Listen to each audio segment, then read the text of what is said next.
You ask Tiger to solve. This deals with linear equations with one unknown. The final result is x equals -3. Let's solve it step by step. Group all x terms on the left side of the equation. Subtract 2x from both sides. Group like terms. Simplify the arithmetic. Group like terms. Simplify the arithmetic.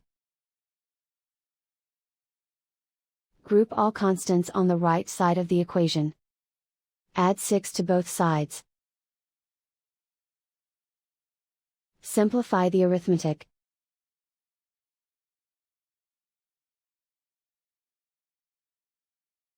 Isolate the x. Divide both sides by 3. Simplify the fraction. Find the greatest common factor of the numerator and denominator. Factor out and cancel the greatest common factor. And so the final result is x equals -3.